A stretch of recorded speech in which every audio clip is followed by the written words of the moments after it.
자, 오늘 주제가 이것입니다. 쏟아지는 부동산 규제.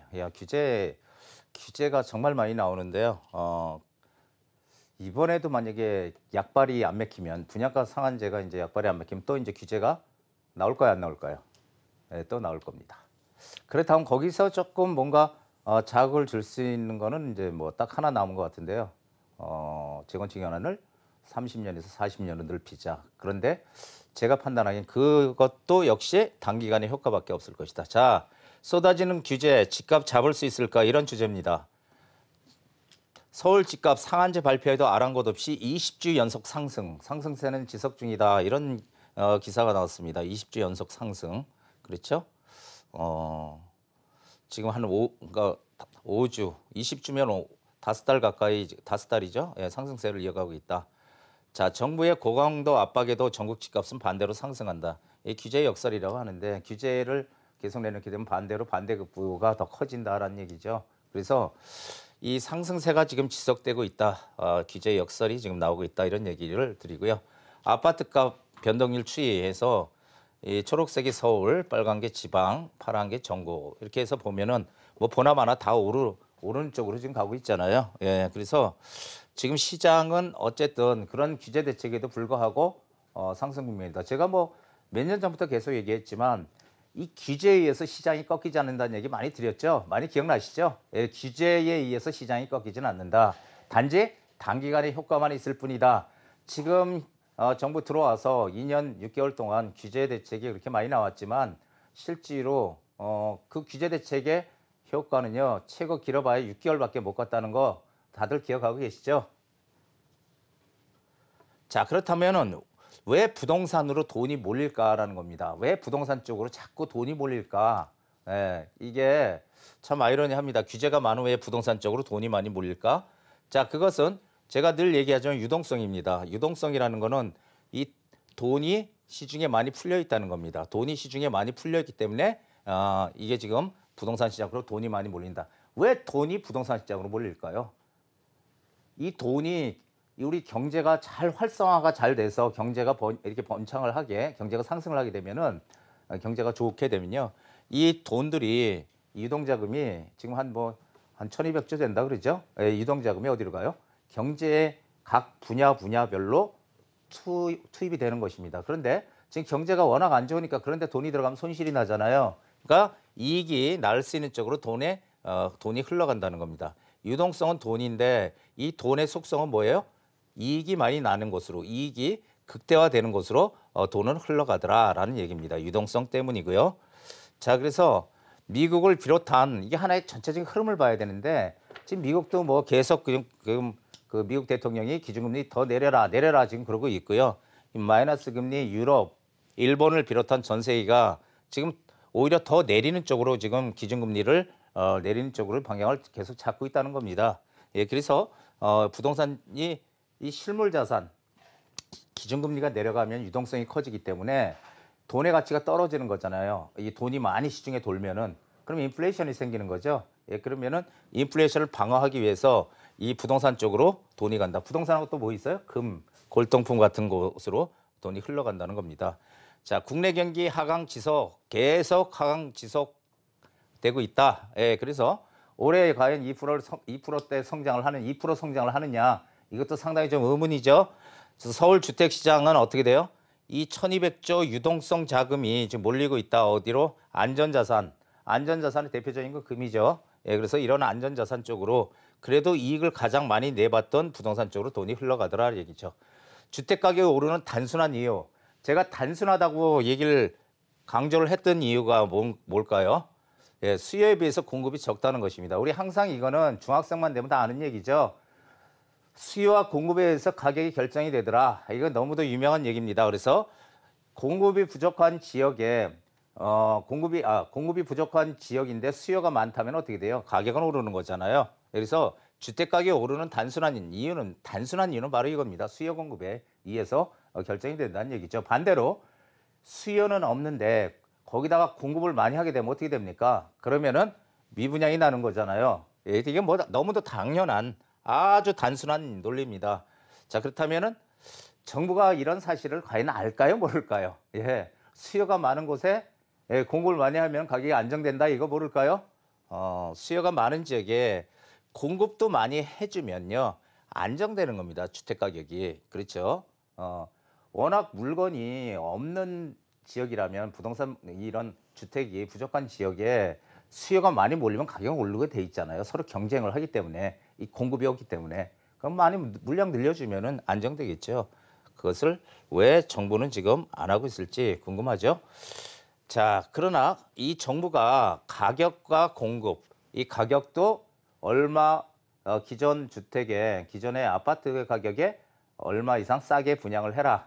분양가 상한제죠. 자, 그다음에 공급을 하지 마라. 공급을 하지 마라. 재건축 안전진단이라든지 이런 것들을 강화시켜서 이렇게 통제를 하는 이런 정책은요. 부작용을 반드시 초래한다. 이건 역사적인 현실입니다. 자, 프랑스 혁명가죠. 로베스피에르 이거 너무도 많습니다. 이 사례가 우유값 통제 사례입니다. 우유값. 자, 이 사람이 정권을 잡자 인기를 얻기 위해서 대중적인 인기를 얻기 위해서 어떻게 해요? 어린이들은 우유를 싸게 먹을 권리가 있다. 이렇게 해서 우유값을 통제를 합니다. 우유값을 통제를 해요. 우유값. 자, 그러면 반값 우유가 등장을 해요. 그러다 보니까 이제 싸게 비싸게 하면 다 잡아가니까 반값으로. 그러니까 농민들은 우유 생산을 안 하게 되죠. 이익이 급감하니까. 그러니까 이익이 급감하니까 어떻게 해요? 이 소를 없애서 젖소를 없애가지고 그냥 고기를 파는 거예요. 팔고 이분들은 다른 업종으로 전환을 합니다. 그러니까 어떻게 돼? 이제 우유를 돈 많이 주고 사 먹을래도 우유값이 올라서 못 사 먹게 되죠. 그래서 이게 항상 가격 통제라는 것은 이 가격 통제 정책은요. 전 세계적으로 실패한 사례만 있을 뿐이지 성공한 사례는 한 번도 없다라는 겁니다. 자, 그래서 잠깐만요. 그렇다면은 다음을 한번 보자고요. 정부 정책의 실효성에 대한 의문이 커지고 있습니다. 자, 규제 대책의 홍수 속에 대책 효과는 6개월을 못 넘었다. 이거 제가 조금 전에 말씀드렸죠. 참여정부의 학습 효과로 약발이 떨어졌다. 이런 얘기도 또 들리고 있어요. 왜냐하면은 그때랑 대책이 너무도 똑같아. 예, 그때 대책이 지금 그대로 재현되고 있죠. 그러다 보니까 이 학습 효과를 사람들이 가지고 있다는 겁니다. 그래서 이거 단기적으로 떨어졌다 또 오르더라라는 인식을 가지고 있다. 이유는 규제 대책이 쌍둥이라고 하지. 쌍둥이 똑같아요. 예, 똑같아. 그러니까 하나도 틀릴 게 없다는 얘기입니다. 여기 보면은 참여정부와 현 정부 대책은 판박입니다. 참여정부의 민간 택지 분양가 상한제 도입, 분양원가 공개 항목 확대. 지금 여기 양쪽을 비교해 보면요. 똑같아. 여기 민간 택지 분양가 상한제 도입 예정이 아니고 이미 도입했습니다. 예, 도입했고 지금 너무너무 똑같습니다. 예. 그러다 보니까 이 결과는 똑같네. 이렇게 사람들이 생각하는 학습 효과를 난다는 거죠. 자, 그렇다면 우리는 어떻게 지금 시점에 이런 것들을 알았다면 어떻게 움직여야 될까요? 그래야지 이게 극대화될까요? 자, 입지가 부동산의 가치입니다. 그래서 지금 현 미국 정부 트럼프는 어떻게 얘기했어요? 부동산은 로케이션이라고 그래요. 첫째도 로케이션, 두 번째도 로케이션, 세 번째도 로케이션이다. 로케이션은 위치란 얘기죠. 결국 입지란 얘기랑 똑같은 얘기인데요. 입지가 부동산의 가치다 이렇게 얘기를 했습니다. 저는 이 말에 대해서 전적으로 공감을 하는데 이 강남의 집값, 강남 3구, 특히 강남의 집값이 오른 이유는 바로 입지가 부동산의 가치가 되기 때문입니다. 자, 입지의 3요소 하면요. 교통, 교육, 환경, 거기다 하나 더 보태면 4요소 하면은 상권까지 얘기할 수가 있는데 교통, 교육, 환경이 가장 잘 갖춰져 있는 데가 강남이다. 입지가 최고이기 때문에 가격이 많이 오르더라라는 얘기를 드리는 겁니다. 자, 그리고 또 하나는 재개발, 재건축. 이거 지금 막 억제를 하고 규제를 한다고 해서 이제는 재개발, 재건축 끝났네? 이렇게 생각하면 하수입니다. 부동산에.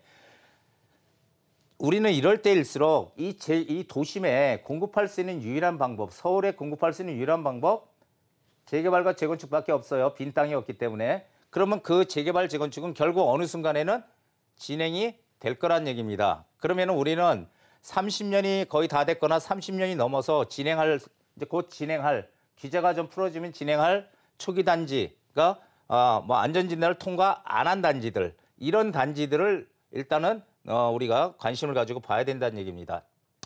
그리고 요즘 많이 나오는 얘기죠. 이거 풍선효과. 자, 풍선효과 믿지 마십시오. 풍선효과 신문에 언론에 많이 보면은 지금 여기가 이렇게 막 그 분양가 상한제 지역으로 지정이 돼 있으니까 이쪽에 투자하기 어려우니까 저쪽으로 옮겨가더라, 외곽으로. 그래서 그쪽에 집값이 오르더라, 풍선 효과가 생기더라, 이런 기사 많이 보셨을 거예요. 하지만 풍선 효과는 반드시 생기게 됩니다. 예, 어디를 막아놓으면은, 예, 막아놓으면 한쪽으로 튀게 돼 있어요. 그래서 하지만 이것은 일시적으로 풍선 효과가 생기는 거지, 이 풍선 효과가 지속된다라고 생각하시면 절대 안 된다는 겁니다. 예, 그렇기 때문에 초보자들은 특히 이런 풍선 효과를 믿고 외곽으로 가면은 절대 안 된다는 말씀을 꼭 드리는 겁니다. 그래서 풍선 효과는 뭐에 비하다? 이것도 역시 단기간의 효과에 불과하다. 풍선 효과가 아니라 그 지역 자체가 어떤 호재가 있는데 만약에 규제를 묶였다, 풀렸다. 이거는 엄청난 호재죠. 이거는 엄청난 호재지만 본래부터 규제에 안 묶였던 지역이야. 본래부터. 지금도 없고 과거에도 없었어. 예, 이런 지역에 이 규제가 없는 지역이라고 해서 그쪽으로 몰려가면 안 된다. 이거 꼭 기억을 하셔야 될 겁니다. 자, 변화가 생기는 것이 투자 1순위다. 변화라는 건 뭐냐면은 내가 사는 곳, 내가 투자해 놓은 곳에 이 교통이라든지 아니면 일자리도 그냥 일자리가 아니고요. 양질의 일자리여야 됩니다. 예, 월급을 많이 받는 양질의 일자리들이 많이 내 주변에 생긴다면, 주변이에요. 한 정거장 떨어져서 일자리가 생기는 건 의미가 없습니다. 물론 간접적인 약간의 영향을 받을 수 있지만 그것이 큰 호재라고 할 수 없습니다. 호재라는 거는 바로 내가 투자하거나 내가 거주하고 있는 바로 이 옆에 생겨야 된다는 거죠. 그것을 우리는 뭐라고 해요? 역세권이라고 하죠. 역세권. 역세권의 효과. 그러니까 그런 것들이 생김으로 인해서 그게 미치는 영향, 변화가 생기는 것에 영향 범위가 500m입니다. 어디서 승강장에서 500m라고 하죠. 그러니까 우리는 이 500m를 넘지 않아야 됩니다. 일자리가 뭐고 생기는 게 바로 인근에 생겨야지 그게 큰 호재가 되는 거지, 한 정거장, 두 정거장 떨어져 있는다고 이게 호재라고 그쪽에 투자하시면 안 된다라는 거를 꼭 기억을 하셔야 됩니다.